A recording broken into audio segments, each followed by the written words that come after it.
નમસ્કાર, વિશેષ રજૂઆત સાથે હું છું વનવી। ગરમી દિવસે ને દિવસે વધી રહી છે। હજુ પણ હવામાન વિભાગ દ્વારા આગામી 5 દિવસ હીટવેવની આગાહી કરવામાં આવી છે। તેને લઈને અપડેટ પર નજર કરીશું તો ગુજરાતના આકાશમાંથી જાણે કે અગનજ્વાળા વરસી રહી હોય તેવું જોવા મળી રહ્યું છે। 45.5 ડિગ્રી સાથે સુરેન્દ્રનગર સૌથી હોટ સિટી બન્યું છે। ગુજરાતના અલગ અલગ વિસ્તારોમાં ગરમીનો પારો ઊંચો જઈ રહ્યો છે। ક્યાં કેટલી ગરમી? હિંમતનગરમાં 45.4 ડિગ્રી સાથે ગરમ શહેર રહ્યું છે। મેટ્રો સિટી અમદાવાદમાં 44.5 ડિગ્રી સાથે હોટેસ્ટ સિટી અમદાવાદ બન્યું છે। તો અલગ અલગ શહેરોમાં ગરમીનો પારો વધી રહ્યો છે। વડોદરામાં 43.2 ડિગ્રી, રાજકોટમાં 44.5 ડિગ્રી તાપમાન નોંધાયું છે। સતત ગરમી ગુજરાતમાં વધી રહી છે અને હજુ આગામી 5 દિવસ હીટવેવની આગાહી હવામાન વિભાગ દ્વારા કરવામાં આવી રહી છે। આ વખતે પ્રચંડ ગરમીને કારણે લોકોના સ્વાસ્થ્ય પર અસર જોવા મળી રહી છે। લૂથી માંડીને હિસ્ટ્રોકના કેસોની સંખ્યા વધી રહી છે। ગરમીની અસર લોકો પર પડી રહી છે, માનવ શરીર પર પડી રહી છે। લૂ લાગવાના કિસ્સા વધી રહ્યા છે। લોકોને કામ વગર બહાર ન નીકળવાની સ્થાનીય પ્રશાસન દ્વારા સૂચના આપવામાં આવી છે। તો ગુજરાતમાં જે અગન જ્વાળા વરસી રહી છે, 19મી મે થી લઈ 23મી મે 2024 5 દિવસ હીટવેવની સંભાવના હવામાન વિભાગ દ્વારા વ્યક્ત કરાઈ, જેમાં સુરેન્દ્રનગર, પોરબંદર, ભાવનગરમાં હીટવેવની આગાહી વ્યક્ત કરવામાં આવી છે। જૂનાગઢ, કચ્છ, વલસાડ સહિત રાજ્યમાં હીટવેવની શક્યતા જોવા મળી રહી છે। 24મી મે સુધી મહત્તમ તાપમાન 45 ડિગ્રી સુધી રહી શકે તેવી પણ આગાહી હવામાન વિભાગ દ્વારા વ્યક્ત કરાઈ। અમદાવાદમાં આ વખતે 46 ડિગ્રી ગરમીનો પારો જાય તેવી સંભાવના છે। તો 24મી મે 46 ડિગ્રી, 25મી મેના રોજ 47 ડિગ્રી પારો પહોંચે તેવી શક્યતા છે। સૌથી વધુ ગરમી આ વખતે જોવા મળી રહી છે। સવારથી જ સૂર્યનારાયણને રૌદ્ર સ્વરૂપ ધારણ કરતા ગરમીમાં સતત વધારો થઈ રહ્યો છે અને આ સમગ્ર મામલે હવામાન વિભાગ દ્વારા જાણકારી આપવામાં આવી હતી। લોકોને સાવચેતીના પગલાં લેવાની પણ અપીલ કરવામાં આવી। ઉનાળામાં પોતાની જાતને હાઇડ્રેટ રાખવી સૌથી જરૂરી છે। શરીરમાં પાણીની કમી ન થવા દેવી જોઈએ। સતત પાણી પીતા રહેવું જોઈએ। હીટવેવથી બચવા શું કરવું જોઈએ? તો શિકંજી, ઠંડુ નાળિયેરનું પાણી, લસ્સી, શેરડીનો રસ લઈ શકાય છે। તો નારંગી, કાકડી, દ્રાક્ષ, તરબૂચના ફળો ખાઈ શકાય છે, જે ગરમીમાં રાહત આપતા ફળો છે। હળવા અને તરત પાચન થાય તેવા ભોજન ગ્રહણ કરવું જોઈએ। તો સિન્થેટિક કપડાની જગ્યાએ સંપૂર્ણ સ્લીવ કોટન અને હળવા રંગના કપડાં પહેરવા જોઈએ, જેથી ગરમીથી બચી શકાય।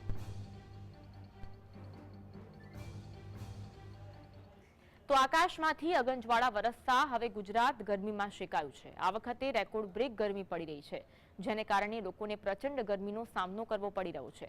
ગરમીથી બચવા લોકો અવનવા રસ્તા અપનાવી રહ્યા છે। ગરમીને કારણે રસ્તાઓ જાણે કે સુમસામ જોવા મળી રહ્યા છે। બીજી બાજુ લોકો શેરડીના રસની મજા માણતા પણ જોવા મળી રહ્યા છે। તો સાથે જ લોકો વોટર પાર્કનો સહારો લઈને ઠંડકનો અનુભવ કરી રહ્યા છે। તો રસ્તાઓ સુમસામ બન્યા છે। શેરડીનો રસ, ઠંડા પીણા લોકો પી રહ્યા છે, જેથી ગરમીથી રક્ષણ મેળવી શકાય। વોટર પાર્કમાં લોકોનો ધસારો જોવા મળી રહ્યો છે અને લોકો આ રીતે ગરમીથી બચવાનો પ્રયત્ન કરી રહ્યા છે। અસહ્ય ગરમી ગુજરાતમાં જોવા મળી રહી છે અને હજુ પણ 5 દિવસ હીટવેવ રહે તેવી શક્યતા હવામાન વિભાગ દ્વારા વ્યક્ત કરવામાં આવી છે।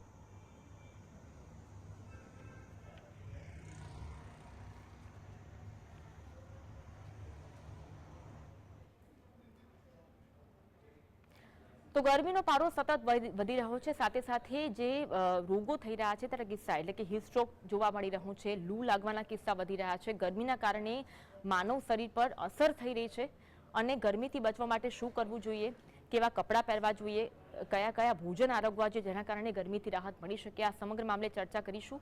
આપણી સાથે લાઈવ જોડાયા છે એએમએના જોઈન્ટ સેક્રેટરી છે ડોક્ટર સાહિલ શાહ અને સાથે જ ક્લિનિકલ ન્યુટ્રિશનિસ્ટ છે ડોક્ટર વાચિની ભટ્ટ। આ બંનેનું સ્વાગત છે।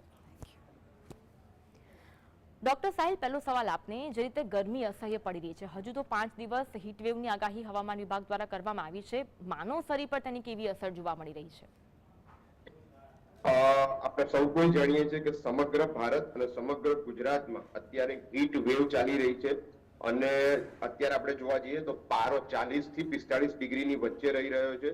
અલગ અલગ જિલ્લામાં 44-45 ડિગ્રીની આસપાસ પારો જોવા મળી રહ્યો છે અને આના લીધે ઘણા બધા કેસીસમાં, હીટ સ્ટ્રોકના કેસીસમાં, લૂ લાગવાના કેસીસમાં ખૂબ વધારો જોવા મળી રહ્યો છે। ખૂબ વધારે પેશન્ટનો ધસારો સરકારી અને પ્રાઇવેટ હોસ્પિટલ બંનેમાં જોવા મળી રહ્યો છે અને આના જો સિમ્ટમ્સની વાત કરીએ કે કયા પ્રકારના ચિહ્નો હોય કે જેનાથી આપણે ઓળખી શકીએ કે આપણને લૂ લાગી છે કે હીટ સ્ટ્રોક થઈ છે, તો શરૂઆતમાં પહેલું માથું દુખવું, શરીર દુખવું, તાવ આવો, ઉલટી, ઉબકા, ઝાડા થવા, સાથે સાથે આપણે બોડી એક થવો, શરીર ઉપર લાલ ચકામા પડવા, આ બધા એના નાના નાના સિમ્ટમ્સ છે કે જેનાથી આપણે ઓળખી શકીએ કે વ્યક્તિને લૂ લાગી છે અથવા હીટ સ્ટ્રોક થી એ પીડાઈ રહ્યો છે. જી બિલકુલ. ડોક્ટર વાચીની, જે રીતે ગરમી વધી રહી છે, શરીર પર તેની અસર જોવા મળી રહી છે, લૂ લાગવાના કિસ્સા વધી રહ્યા છે, હીટ સ્ટ્રોક થવાના કિસ્સા વધી રહ્યા છે, કેવી રીતે બચવું જોઈએ અસહ્ય ગરમીથી? ચોક્કસ, અત્યારે આપણે જોઈ રહ્યા છે કે ગરમીનો પારો જે છે વધી રહ્યો છે, એટલે સાવચેતી રાખવી, પ્રિકોશન્સ રાખવા એ ખૂબ જ જરૂરી છે. અમુક સામાન્ય બાબતોનું ધ્યાન રાખીશું તો હીટ સ્ટ્રોકની જે સમસ્યા છે તેનાથી બચી શકીશું. બપોરનો આકરો તાપ છે એ વખતે જો જરૂર ન હોય તો ઘરની બહાર ન નીકળીએ, અને કદાચ અમુક કારણોસર ઘરની બહાર નીકળવું પડે તો પ્રોટેક્શનની સાથે નીકળીએ કે જેમાં આપણું હેડ છે, આંખો જે છે એ બને ત્યાં સુધી ગોગલ્સથી, કેપથી અથવા દુપટ્ટાથી જે છે આપણે એને કવર રાખીએ. સનસ્ક્રીન લોશન જે છે એને એક્સપોઝ પાર્ટ જે છે એટલે કે ફેસ છે, હાથ છે, ત્યાં આપણે એપ્લાય કરવું જોઈએ. અને બીજી એક વસ્તુ ભૂલ્યા વિના હાઇડ્રેશન જે છે આપણી સાથે રાખવું ખૂબ જ જરૂરી છે. અને થોડી વારે જે છે હાઇડ્રેશન, એમાં પાણી હોય કે પછી આપણી પાસે ફ્રેશ ફ્રૂટ્સ જે છે એનો જ્યુસ હોય કે કંઈ પણ જે છે, લીંબુ શરબત જે છે ને થોડા સમયે લેવું જરૂરી છે.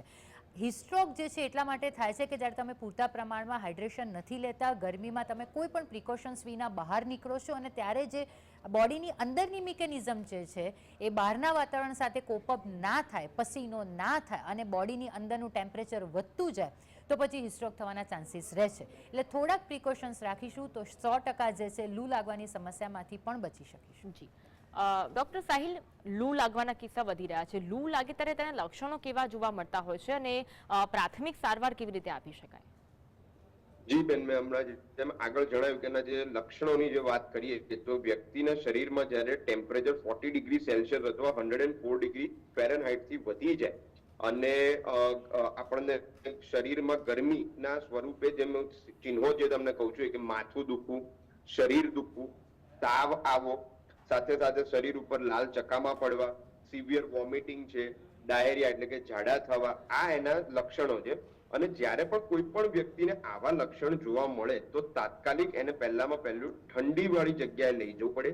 માથા ઉપર, શરીરના ભાગ એટલે કે એબ્ડોમન ઉપર અને ગ્રોઇન રિજન એટલે કે જાંઘ ઉપર તમે ઠંડા ટોવેલ્સ છે અથવા આઈસ પેક છે એ તરત મૂકવા જોઈએ અને એને એ રીતની પ્રાથમિક સારવાર આપવી જોઈએ. અને પછી ત્વરિત તમારા ફિઝિશિયન ડોક્ટરને સંપર્ક કરી એમના ગાઈડન્સ હેઠળ એ જે પણ ટ્રીટમેન્ટ પ્રોટોકોલ આપે, જે પણ ઇન્વેસ્ટિગેટિવ પ્રોટોકોલ આપે એ ઇન્વેસ્ટિગેશન કરાઈ એમની અંડર ટ્રીટમેન્ટ લેવી જોઈએ, જેથી વ્યક્તિ વહેલામાં વહેલી તકે હીટ સ્ટ્રોકમાંથી બહાર આવી શકે.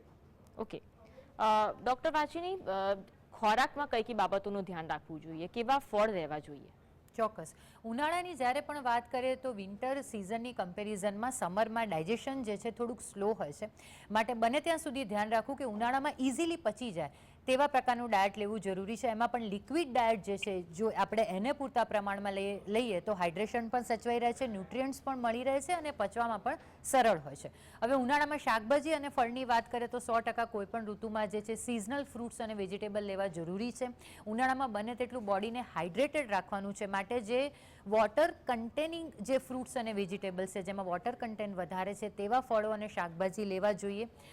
ઉનાળામાં અત્યારે જે છે નારંગી છે અથવા તો જેટલા પણ સાઇટ્રસ ફ્રૂટ્સ જે છે, વેજીટેબલ્સ છે, ગ્રેપ્સ અત્યારે મળે છે, બેરીઝ મળે છે, વોટરમેલન મળે છે, તો એવા ફ્રૂટ્સ અને એવા વેજીટેબલ્સ કે જેમાં વોટર કન્ટેન્ટ વધારે છે એ જો લઈશું તો હાઇડ્રેશન જે છે સાચવી રખાય છે. બીજી વસ્તુ કે ઉનાળામાં વધારે પડતો પસીનો થાય છે તો ફક્ત એમાંથી પાણી નથી નીકળતું, પણ શરીરની અંદર આવેલા મિનરલ્સ જે છે એ પણ એ પરસેવા થ્રુ જે છે બહાર જતા હોય છે. એટલે બને ત્યાં સુધી સાદું પાણી તો લઈએ તો બરાબર છે, પણ એની સાથે સાથે લેમન જ્યુસ છે, કોકોનટ વોટર જે છે, કોકમનું પાણી જે છે, ફ્રેશ ફ્રૂટના જ્યુસીસ જે છે એ બધું જો લઈશું તો હાઇડ્રેશનની સાથે સાથે જે મિનરલ કન્ટેન્ટ જે છે એને પણ આપણે સાચવી શકીશું. ડોક્ટર સાહેબ, સામાન્ય પ્રશ્ન એ થાય જે ગરમી અસર વધી રહી છે, હજુ તો 47 ડિગ્રી જાય તેવી શક્યતા જોવા મળી રહી છે, હવામાન વિભાગ દ્વારા આગાહી કરાઈ છે. તો પ્રશ્ન એક સામાન્ય થાય કે આટલી બધી ગરમી શા માટે પડી રહી છે? શું માત્ર ગ્લોબલ વોર્મિંગ તેના માટે જવાબદાર હોઈ શકે? બેન, ગ્લોબલ વોર્મિંગ તો ચોક્કસ એક કારણ છે અને એનાથી આખું વિશ્વ પીડાઈ રહ્યું છે. એના લીધે ચોક્કસ આપણે જોવા જઈએ તો ગરમી વધી છે, પણ સાથે સાથે abuse use of abuse use જે છે કે ઇન્ડસ્ટ્રીયલાઇઝેશન, પ્રાઇવેટાઇઝેશન જે બધું વધ્યું છે એના લીધે તમે જે કહો કે ઇન્ડસ્ટ્રીયલાઇઝેશનના લીધે ટોક્સિક ફ્યુમ્સ, ગેસીસ જે બહાર નીકળતા હોય છે, સાથે સાથે આપણે જોવા જઈએ તો ગ્રીન કવર ડિપ્લીટ થઈ રહ્યું છે. ઝાડને ને એને કાપીને એ બધી જગ્યાએ કન્સ્ટ્રક્શન કરવામાં આવી રહ્યું છે. એટલે જોવા જઈએ તો જ્યાં બી આપણે જોવા જઈએ ત્યાં ગ્રીન કવર અત્યારે ડિપ્લીટ થઈ રહ્યું છે. સાથે સાથે ઇન્ડસ્ટ્રીયલાઇઝેશનનો વ્યાપ ખૂબ વધી રહ્યો છે અને એના લીધે થઈને ગરમીમાં ચોક્કસ ખૂબ વધારો જોવા મળી રહ્યો છે. ડોક્ટર વાચીને જ્યારે ઘરેથી બહાર નીકળીએ ત્યારે કઈ કઈ બાબતોનું ધ્યાન રાખવું જોઈએ? ચોક્કસ મેં કહ્યું એ પ્રમાણે કે બને ત્યાં સુધી બપોરના સમયે ઘરેથી બહાર ન નીકળવું, અને જો ઘરેથી બહાર નીકળવાનું થાય તો હાઇડ્રેશન જે છે આપણી જોડે ચોક્કસ રાખવું. ઘણી વખત એવું થાય છે કે ઘરેથી આપણે પાણી અથવા તો જે છે કોઈ પણ લિક્વિડ જોડે લઈ જવાનું રહી જાય છે, તો કદાચ બહારના ઠંડા પીણા જે છે એ આપણે લઈએ છીએ ને એના કારણે જે છે સમસ્યાઓ વધુ થાય છે. કારણ કે બહારથી જે પણ આપણે કોલ્ડ ડ્રિંક લઈએ છીએ અથવા તો એરેટેડ ડ્રિંક લઈએ છીએ એમાં એક તો શુગર લોડેડ હોય છે, બહુ જ કોલ્ડ હોય છે. હવે ઉપર તમારી ઉપર એકદમ સન જે છે અથવા સૂરજ એકદમ આકરો તાપ પડી રહ્યો છે અને તમે એકદમથી ઠંડા પીણા પીઓ છો તો પણ જે છે શરદી, ખાંસી અને બીજી સમસ્યાઓ થવાના ચાન્સીસ રહેતા હોય છે. એટલે બને ત્યાં સુધી બહારના પીણા જે છે ગરમીમાં જ્યારે પણ બહાર જઈએ ત્યારે લેવાનું ટાળવું જોઈએ. બહારનો ખોરાક પણ જે છે લેવાનું ટાળવું જોઈએ અને આપણી પાસે જ જે છે હાઇડ્રેશન છે અથવા તો પાણી અથવા કોઈ પણ શરબત છે, જ્યુસ જે છે આપણી સાથે હોય તેનો જ ખાસ આગ્રહ રાખવો છે. જી ડોક્ટર સાહેબ, તંત્ર દ્વારા વ્યવસ્થા તો કરવામાં આવે છે. હાલમાં એવું પણ નિર્ણય લેવામાં આવ્યો હતો કે દરેક સિગ્નલ પર પાણીનો છંટકાવ કરવામાં આવશે, ગરમીથી રાહત આપી શકાય, પરંતુ આ સાથે સાથે તંત્ર દ્વારા કેવા પગલાં લેવામાં આવી શકે કે જેના કારણે લોકો ગરમીથી બચી શકે? ચોક્કસ લોકોને એક નમ્ર અપીલ છે કે જો અનિવાર્ય સંજોગો ના હોય તો 12 થી 5 બહાર ના નીકળવું, અને જો બહાર નીકળવાનું હોય તો જેમ મેડમે જણાવ્યું એ રીતના પૂરતા પ્રિકોશન્સ લેવા જોઈએ કે સનસ્ક્રીન એપ્લાય કરવું જોઈએ, સાથે સાથે ટોપી પહેરવી જોઈએ, માસ્ક પહેરવો જોઈએ, જરૂર પડે તો તમારે દુપટ્ટા બાંધી રાખવો જોઈએ, હેલ્મેટ પહેરવી જોઈએ. આ બધી નાની નાની વસ્તુઓ છે. અને તંત્રની વાત કરીએ તો તંત્રએ જેમ કીધું એમ સ્પ્રિંકલર્સ ઘણા બધા આપણે કહીએ કે ક્રોસિંગ ઉપર મૂકવામાં આવ્યા છે. સાથે સાથે છાશનું વિતરણ તંત્ર દ્વારા ચાલુ કરવામાં આવ્યું છે, એટલે કે આકરા તાપમાં રાહદારીઓ હોય એ લોકોને હાઇડ્રેશન ઓછું ના પડે અથવા કોઈક વસ્તુ લઈને ના નીકળ્યા હોય જોડે તો એમને છાશ વિતરણ છે, સિકંજી વિતરણ છે, આ બધી વસ્તુઓ તંત્ર દ્વારા કરવામાં આવી રહી છે.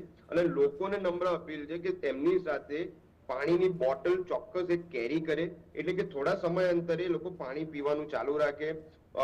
જેમ કે છાશ બી લઈ શકે છે, કોકોનટ વોટર છે, સિકંજી છે, ફ્રૂટ જ્યુસીસ છે, ફ્રૂટ્સ છે, આ બધી જ વસ્તુઓ લોકો લેશે તો એમનું આરોગ્ય સારું રહેશે. અને તંત્ર દ્વારા ચોક્કસ પ્રયત્નો કરવામાં આવી રહ્યા છે. અને પણ લોકોને નમ્ર અપીલ છે કે જરૂર ના હોય તો બહાર ના નીકળશો, જેથી હીટ સ્ટ્રોક થી બચી શકાય. જી ડોક્ટર વાચીની આપણે ઠંડા પીણાની વાત કરી, પરંતુ ગરમીથી બચવા લોકો સોફ્ટ ડ્રિંકનો પણ સહારો લેતા હોય છે, પરંતુ દેશી પીણા કેટલા અસરકારક સાબિત થતા હોય છે? ચોક્કસ આમાં તમે દેશી પીણા જે છે 100% તમારે લેવા જોઈએ. ખાલી એક જ વસ્તુનું ધ્યાન રાખવાનું છે કે જ્યારે આપણે બહુ જ ગરમીમાં બહાર રહ્યા છીએ તો ઘરે આવીને તરત એસીમાં ન બેસીએ, અથવા તો આપણે ગરમીમાંથી આવ્યા છે તો એકદમથી ઠંડા પીણા ન લઈએ, કારણ કે બોડીને ટેમ્પરેચર એડજસ્ટ કરવામાં સમય લાગતો હોય છે. એટલે જ્યારે પણ તમે ઘરે આવો છો તો પહેલાં માટલાનું સાદું પાણી પીઓ અને ત્યાર પછી જે છે આપણે બીજા જે પણ ડ્રિંક્સ આપણા ઘરમાં અવેલેબલ છે તે લઈ શકીએ છીએ. બહારના પીણા લેવાનું એટલા માટે આપણે ટાળવાનું કહીએ છીએ કારણ કે બહુ જ ચીલ્ડ હોય છે. ગરમીમાં તમે લો તો 100% એ તમારી જે હેલ્થ જે છે બગાડે છે. અને બીજું મેં કહ્યું એ પ્રમાણે કે શુગર લોડેડ હોય છે, પ્રિઝર્વેટિવ હોય છે, તો એ પણ તમારી હેલ્થ માટે જે છે ખરાબ છે. એ તમને થોડાક સમય પૂરતું જે છે સેટિસ્ફેક્શન આપે છે, પણ ફરીથી જે છે તમને તરસ લાગે છે અને તમારી હેલ્થ બગાડવાના ચાન્સીસ જે છે આવા કેસીસમાં વધે છે. બીજી એક હું સલાહ એ પણ આપવા માંગીશ કે તમે જ્યારે આકરા તાપમાંથી ઘરે આવો છો તરત જ એસીમાં ન બેસો, પહેલાં પંખા નીચે બેસો, બોડીને થોડોક સમય આપો કે ટેમ્પરેચર જે છે એડજસ્ટ કરે, ને ત્યારબાદ તમે જે છે એસી ઓન કરીને ત્યાં બેસી શકો છો. સુતરાઉ કપડાં પહેરવા જે છે અથવા તો લાઇટ કલરના જે પણ કપડાં છે એ પહેરવા ખૂબ જ જરૂરી છે. આ સામાન્ય બાબતોનું ધ્યાન રાખવાથી ખરેખર જે છે હીટ સ્ટ્રોક અથવા હીટ એક્ઝોશન અથવા તો હીટ ક્રેમ્પ્સ એવી ઘણી બધી સમસ્યાઓ જે ગરમીના કારણે થતી હોય છે તેનાથી 100% બચી શકે. જી ડોક્ટર સાહેબ, જે રીતે ડોક્ટર વાચનીએ જણાવ્યું કે એસીમાંથી તરત બહાર જતા પહેલા આપણે ટેમ્પરેચર નોર્મલ ટેમ્પરેચરમાં બેસવું જોઈએ, પરંતુ એવા કિસ્સામાં ઘણી વખત બનતું હોય છે કે આપણે તરત એસીમાંથી બહાર નીકળતા હોય છે અથવા તો ગરમીમાંથી તરત એસીમાં આવતા હોય છે.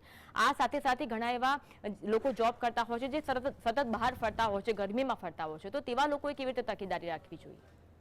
ચોક્કસ આપનો સવાલ ખૂબ વ્યાજબી છે કે ઘણા લોકો એસીમાં કામ કરતા હોય અને પછી આઉટડોર કામ કરવા જવાનું હોય તો તાપમાં જવું પડે અથવા તાપમાંથી અંદર એસીમાં આવવાનું થાય. ટુ એન્ડ ફ્રો મુવમેન્ટ લોકોની થતી રહેતી હોય છે. એટલે ચોક્કસ જ્યારે તમે બહાર જાઓ તો બહાર જતા પહેલા તમે એક નોર્મલ ટેમ્પરેચરમાં બેસીને જાઓ, માટલાનું એક પાણીનો ગ્લાસ પીને જાઓ. પછી આપ જ્યારે બહાર જાઓ ત્યારે પૂરતા પ્રિકોશન લો કે તમે સનસ્ક્રીન લગાડેલું હોવું જોઈએ. સાથે સાથે તમે માથે કેપ પહેરેલી હોવી જોઈએ જો તમારે ટુ વ્હીલર પર કેમ ટ્રાવેલ કરવાનું હોય તો. અને પૂરતી બાયના કપડાં પહેરો, કોટન ને લિનનના કપડાં પહેરો, મોજા તમે પહેરી શકો છો. એટલે આ બધાથી તમે હીટસ્ટ્રોક થી બચી શકો છો. અને જો બીજો સિનારીઓ છે કે જ્યારે તમે બહારથી આવો છો તો જ્યારે તમે બહારથી આવો છો ત્યારે તમે આવીને પહેલામાં પહેલું તમારે મોઢા ઉપર ને તમારા હાથ પગ ઉપર પાણીનો છંટકાવ કરવો જોઈએ. શાંતિથી જ્યાં પંખો ચાલતો હોય ત્યાં બેસવું જોઈએ, માટલાનું પાણી પીવું જોઈએ. અને એકાદ 5 મિનિટ પછી જ્યારે તમે થોડા સ્ટેબલ થાવ પછી તમે ચોક્કસ એસી ચાલુ કરીને આગળની તમારી બીજી જે પણ કઈ ક્રિયા હોય કે બીજા કઈ પણ કામ હોય એ તમે આગળ કામ કરી શકો છો. ઓકે ડોક્ટર વાચીની, શરીરની સાથે સાથે સ્કિન પર પણ ઘણી અસર થતી હોય છે, હેરમાં પણ ઘણી ગરમીની અસર થતી હોય છે, તો તેનાથી કેવી રીતે બચી શકાય? 100% ઋતુ બદલાય એ પ્રમાણે જે આપણી સ્કિન છે, આપણા હેર છે, એની ઉપર પણ માઠી અસરો જોવા મળે છે. જ્યારે આપણે ઉનાળાની વાત કરીએ અને કોઈ પણ પ્રિકોશન્સ વિના જ્યારે આપણે ગરમીમાં બહાર નીકળે તો આ તડકાની અસર જે છે આપણી ચામડી ઉપર, આપણા વાળ ઉપર જોવા મળે છે. એનું મોઇશ્ચરાઇઝર જે છે ઓછું થઈ જાય છે, ઘણા ડ્રાયનેસ જે છે સ્કિન અને હેર ઉપર જોવા મળે છે. તો ખાસ કરીને સનસ્ક્રીન લોશન જે છે, અને ઘણી વખત લોકો એવું પણ માને છે કે ઘરની બહાર જાઓ ત્યારે સનસ્ક્રીન લોશન લગાડવું, પણ એવું નથી હોતું. સનસ્ક્રીન લોશન જે છે તમારે રેગ્યુલર એનો એપ્લાય કરવો એ ખૂબ જ જરૂરી છે. આપણને જે માઠા અસરોવાળા જે યુવી રેસ છે એમાંથી 100% આપણને બચાવે છે. તો સ્કિન બને ત્યાં સુધી હાઇડ્રેટેડ રાખવી જરૂરી છે. તો એના માટે જેવું આપણે હાઇડ્રેશનનું ધ્યાન રાખીએ છીએ, ઉપરથી પણ એ પ્રમાણે જે છે મોઇશ્ચરાઇઝર એપ્લાય કરવાનું છે. તો એક સ્કિનનું હાઇડ્રેશન જો બની રહેશે તો એનો નેચરલ ગ્લો જે છે જળવાઈ રહેશે. નહીં તો આપણી સ્કિન જે છે ઉનાળામાં બિલકુલ ડ્રાય થઈ જશે, હેર પણ જે છે ડ્રાય થઈ જશે. તો ઇન્ટરનલી અને એક્સટર્નલી હાઇડ્રેશન મળી રહે સ્કિન અને હેરને, જો આપણે એ ધ્યાન રાખીએ તો ખૂબ જ સારું રહેશે. ઓકે ડોક્ટર સાહેલ, મિશ્ર ઋતુ પણ જોવા મળી. હાલમાં જે રીતે વેસ્ટર્ન ડિસ્ટર્બન્સના કારણે વરસાદ થયો અને હવે તરત ગરમી વધી રહી છે, તો તેની પણ અસર શરીર પર ઘણી જોવા મળી રહી છે. તો મિશ્ર ઋતુમાં રોગોથી બચવા શું કરી શકાય? ચોક્કસ અત્યારે આપણે જોવા જઈએ તો ગુજરાતના ઘણા બધા ભાગમાં વેસ્ટર્ન ડિસ્ટર્બન્સની ઇફેક્ટ જોવા મળી. ઘણી જગ્યાએ માવઠા જોવા મળ્યા છે. અને માવઠાથી બચવા માટે અને ગરમીથી બચવા માટે આપણે જેમ હમણાં આગળ પ્રિકોશન્સ જેમ જણાયા છે કે લોકોએ ખાસ કાળજી રાખવાની જરૂર છે કે બહાર જતા વખતે સનસ્ક્રીન લગાડે, મોજા પહેરે, માથે કેપ પહેરે, પૂરતું હાઇડ્રેશન મેન્ટેન કરે, પાણીની બોટલ સાથે રાખે એટલે ક્યારે બી પાણીનો સોર્સ પડે તો એ પાણી પી શકે છે. બીજા ફ્રૂટ જ્યુસીસ છે, વેજીટેબલ્સ છે, જ્યુસી ફ્રૂટ્સ છે વિથ ફાઈબર્સ, એ બધું લઈ શકે છે. આ બધી વાતથી હીટ સ્ટ્રોક થી બચવા માટે. અને જ્યારે માવઠું પડે એટલે કે ગરમીમાંથી અચાનક આપણે કહીએ કે ભેજવાળું વાતાવરણ ડેવલપ થાય ત્યારે ડબલ સિઝનની આપણને અનુભૂતિ થતી હોય છે. અને એ ડબલ સિઝનની વખતે ખાસ નાના બાળકો હોય અથવા કોમોર્બિડ પેશન્ટ્સ હોય એ લોકો ખૂબ કાળજી રાખવાની જરૂર છે. કેમ કે એ સમયમાં શરદી હોય, ઉધરસ હોય, ગળું પકડાઈ જવું, ગળામાં ખીચખીચ થવું, તાવ આવો, આવા બધા સિમ્ટમ્સ ખાસ જોવા મળતા હોય છે. એટલે તમારે બેલેન્સ ડાયટ લેવું જોઈએ, હાઇડ્રેશન પ્રોપર મેન્ટેન કરવું જોઈએ, જેથી તમે આ બંને વસ્તુથી બચી શકો. બિલકુલ. ડોક્ટર વાચીની, મિશ્ર ઋતુની જે વાત કરી, ડોક્ટર સાહિલે પણ જણાવ્યું કે અલગ અલગ એજ વાઇઝ લોકોને અલગ અલગ ડાયટ લેવું જોઈએ. તો તમે એ અંગે કોઈ ટિપ્સ આપી શકો? 100% ઋતુ બદલાય અથવા તો તમે કહ્યું એ પ્રમાણે કે ગરમીની સિઝન ચાલતી હોય ને ત્યારે માવઠું જોવા મળે કે એવો કમોસમી વરસાદ જ્યારે પણ આવતો હોય ત્યારે 100% જે છે હેલ્થ ઉપર એની ઇફેક્ટ થવાના ચાન્સીસ રહેતા હોય છે. અને આવા સમયે તમારી રોગપ્રતિકારક શક્તિ જે છે તમને આ ચેન્જીસની સામે લડવા માટેની જે છે રક્ષણ અથવા તો તાકાત આપતી હોય છે. એટલે બને ત્યાં સુધી રૂટીનમાં પણ આપણે હંમેશા ધ્યાન રાખીએ કે બહારનો ખોરાક ટાળીએ. અને આ સલાહ આપું એ પહેલાં મારે ખાસ દર્શકોને કહેવું છે કે આ બધું આપણને ખબર જ છે. સવાલ હવે ત્યાં આવીને ઊભો રહે છે કે દરેક વસ્તુનું આપણે પાલન કરવાનું છે અથવા તો એને અનુસરવાનું છે. આપણને ખબર જ છે કે ઉનાળામાં જો બહારનું ખાઈશું તો 100% જે છે નોશિયા, વોમિટિંગ, ડાયરિયા, ડિસેન્ટ્રી, કોલેરા થવાના ચાન્સીસ છે જ. તો આપણે બહારનું ખાવાનું આપણે બને ત્યાં સુધી ટાળીએ, ઘરનો જ ખોરાક લઈએ. જ્યારે પણ ઋતુ બદલાય એવો કોઈ પણ સમય હોય ત્યારે પણ બને ત્યાં સુધી જો ઘરનો બનાવેલો ગરમ તાજો ખોરાક લઈશું તો તેનાથી આપણી રોગપ્રતિકારક શક્તિ વધશે અને આવી જે ઋતુ બદલાવાનો જે સમય છે તેનાથી પણ આપણે બચી શકીશું. તો બને ત્યાં સુધી સિઝનલ ફ્રૂટ્સ અને વેજીટેબલ્સ જ લઈએ, એક્સરસાઇઝ રેગ્યુલર કરીએ, બને ત્યાં સુધી આપણી ઇમ્યુનિટી જળવાઈ રહે તેના બધા જ પ્રયાસો કરીએ તો ઋતુ બદલાશે તો તો પણ આપણા બીમાર પડવાના અથવા તો જે છે કોઈ પણ રોગ થવાના ચાન્સીસ જે છે આપણા ઘટી જશે. જી બિલકુલ.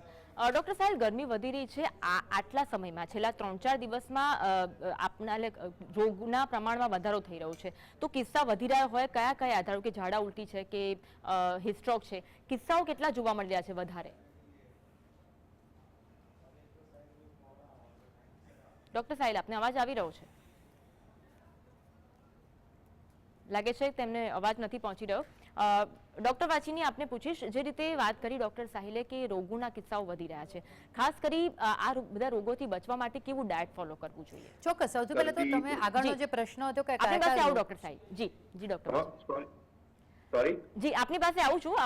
ડોક્ટર વાચીની આન્સર આપી રહ્યા છે. જી ડોક્ટર વાચીની. ઓકે, અન્વિતે કહ્યું એ પ્રમાણે કે ઉનાળામાં જે છે જો આપણે ધ્યાન ન રાખીએ તો કયા કયા રોગો થવાની સંભાવના રહે છે. સૌથી પહેલા તો મેં કહ્યું એ પ્રમાણે કે આકરા તાપમાં જો આપણે પ્રિકોશન્સ ન લઈએ તો હીટ સ્ટ્રોક, જેની આપણે આગળ વાત કરી, એ ઉપરાંત હીટ એક્ઝોશન, એટલે કે વધારે પડતો પસીનો થાય તો ખૂબ જ જે છે થાક લાગે છે, અશક્તિનો અનુભવ થાય છે, તેને હીટ એક્ઝોશન કહેવામાં આવે છે. ત્યારબાદ હીટ ક્રેમ્પ્સ, એટલે કે પસીનામાં વોટરની સાથે સાથે જરૂરી મિનરલ્સ જે છે એ પણ શરીરની બહાર જાય છે, અને ત્યારે મસલ્સની અંદર, સ્નાયુઓની અંદર જે છે ખેંચાણ અનુભવાય છે, જેને હીટ ક્રેમ્પ્સ કહેવામાં આવે છે. આ ઉપરાંત ઉનાળામાં જો બહારનો ખોરાક લઈએ કે જે બિલકુલ અનહાઇજેનિક છે, આપણને નથી ખબર કે ક્યારનો બનાવેલો છે, તો એવો ખોરાક જે છે જ્યારે આપણે ગ્રહણ કરીએ ત્યારે પાચન તંત્રને લગતા જે પણ રોગો છે, ડાયરિયા છે, ડિસેન્ટ્રી છે, વોમિટિંગ છે, તે થવાના પણ ચાન્સીસ છે. અને ઘણી વખત જો હિસ્ટ્રોકની કન્ડિશન જે છે ખૂબ જ સિવિયર હોય તો વ્યક્તિ બેભાન પણ થઈ જાય છે, અનકોન્શિયસ પણ થઈ જાય છે, અને કોમ્પ્લિકેટેડ કેસીસમાં ડેથ પણ જોવા મળે છે. અને માટે જો આવા રોગોથી બચવું હોય તો ડાયટ જે છે એની પર ધ્યાન આપવું ખૂબ જ જરૂરી છે. બને ત્યાં સુધી એવા ફ્રૂટ્સ અને વેજીટેબલ્સ લઈએ કે જેની અંદર વોટર કન્ટેન્ટ મેક્સિમમ છે. તમે સોલિડ ફૂડ ઓછું લેશો ઉનાળામાં તો ચાલશે, પણ હાઇડ્રેશન અને લિક્વિડ ફૂડ જે છે રેગ્યુલર તમારે ચાલુ રાખવું એ ખૂબ જ જરૂરી છે. ડોક્ટર સાહેબ, છેલ્લા 2-3 દિવસથી ગરમી વધી રહી છે અને હજુ પણ 5 દિવસ ગરમી વધુ રહેશે તેવી આગાહી થઈ છે, તો ખાસ કરી કેવા કિસ્સાઓ, કેવા રોગો વધારે જોવા મળી રહ્યા છે? બેન, મેં જેમ કીધું એમ એ પ્રકારે અત્યારે સરકારી ઓપીડીમાં ખૂબ બધા કેસીસ 800 થી 1000 કેસીસ જોવા મળી રહ્યા છે, અને એમાં હીટ સ્ટ્રોક, લૂ લાગવાના કેસીસ ખૂબ મોટી માત્રામાં જોવા મળી રહ્યા છે.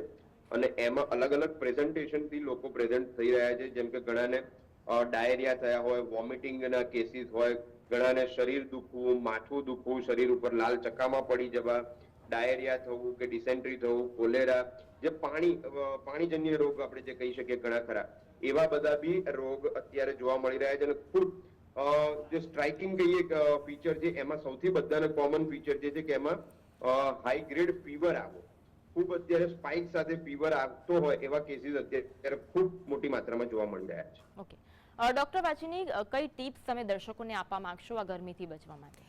ચોક્કસ. છેલ્લે એટલું જ કહેવા માંગીશ કે અમે કહ્યું એ પ્રમાણે કે જે છે હાઇડ્રેશન જે છે બોડીની અંદર જાળવી રાખવું ખૂબ જ જરૂરી છે. આ વસ્તુને થોડીક સિરિયસલી લેવી જરૂરી છે કે જેથી જેટલી પણ તકલીફ અથવા જેટલા પણ રોગો અમે જણાવ્યા તે તમને ન થાય, તમે તેનાથી બચી શકો.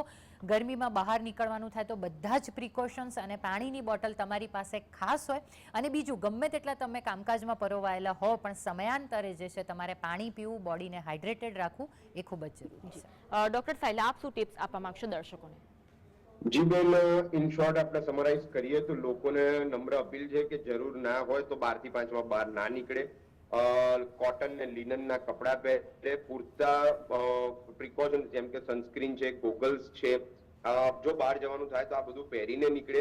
હાઇડ્રેશન ખૂબ વધારે મેન્ટેન કરે. ફ્રૂટ જ્યુસીસ છે, વોટરી ફ્રૂટ્સ છે જેમ કે વોટરમેલન, ટેટી, ગ્રેપ્સ, ઓરેન્જીસ, આ બધી વસ્તુનું સેવન કરે. અને જેમ મેડમે હમણાં કીધું કે સોલિડ ડાયટ આમાં બને ત્યાં સુધી ઓછું લેવું જોઈએ, લિક્વિડ ડાયટ ઉપર ભાર વધારે રાખવો જોઈએ, અને પ્રોપર બેલેન્સ ડાયટ લેવું જોઈએ. અને જ્યારે વ્યક્તિ બહાર નીકળે કે બહારથી અંદર આવે ત્યારે પહેલા સ્ટેબિલાઇઝ થાય, નોર્મલ ટેમ્પરેચરમાં બેસે, માટલાનું પાણી પીવે, ત્વરિત ના જગનું પાણી પીવું જોઈએ કે ના ત્વરિત એસીમાં જવું જોઈએ, જેનાથી હીટ સ્ટ્રોક થવાના ચાન્સીસ ખૂબ વધારે છે. એટલે લોકોને નમ્ર અપીલ છે કે આ જે બધા પ્રિકોશન્સ જે અમે જણાયા છે, કે જે સાઇન્સ એન્ડ સિમ્ટમ્સ જણાયા છે, જો સાઇન્સ એન્ડ સિમ્ટમ્સ કોઈ પણ પેશન્ટમાં કે કોઈ બી સગા સંબંધીમાં જોવા મળે તો ત્વરિત ડોક્ટર પાસે લઈ જાય. આપણે એના ઉપર તમે વોટરના ટોવેલ્સ હોય કે વોટર અને આઈસ પેક્સ હોય એ તમે મૂકી શકો છો, અને પછી તમે ડોક્ટરનો સંપર્ક કરી શકો છો. આટલી વસ્તુનું ધ્યાન રાખશો તો ચોક્કસ તમે હીટ સ્ટ્રોક અથવા માવઠું પડે તો એ બધાથી તમે બચી શકો. જી ડોક્ટર વાચીની, ડોક્ટર સાહિલ, આ બંને જીએસટીવીમાં જોડાયા, આ બંનેનો ખૂબ ખૂબ આભાર. તો જે રીતે ગરમી વધી રહી છે, જીએસટી પણ અપીલ કરી રહ્યું છે કે બપોરના સમયે જરૂર ન હોય તો ઘરની બહાર ન નીકળવું અને આ સાથે સાથે પાણીવાળા ફ્રૂટનું સેવન કરવું જોઈએ. અને સાથે જે રીતે ડોક્ટર્સે જણાવ્યું કે સોલિડ ફૂડ ખાવાના જગ્યાએ લિક્વિડ ફૂડ ખાઓ, લિક્વિડ તમે પીવું વધારે, જેના કારણે ગરમીથી બચી શકાય. અને જો તમને કોઈ સિમ્ટમ્સ દેખાય તો નજીકના ડોક્ટરની આપ સલાહ લઈ શકો છો. આ સાથે રજૂઆતો બસ આટલું જ. નમસ્કાર.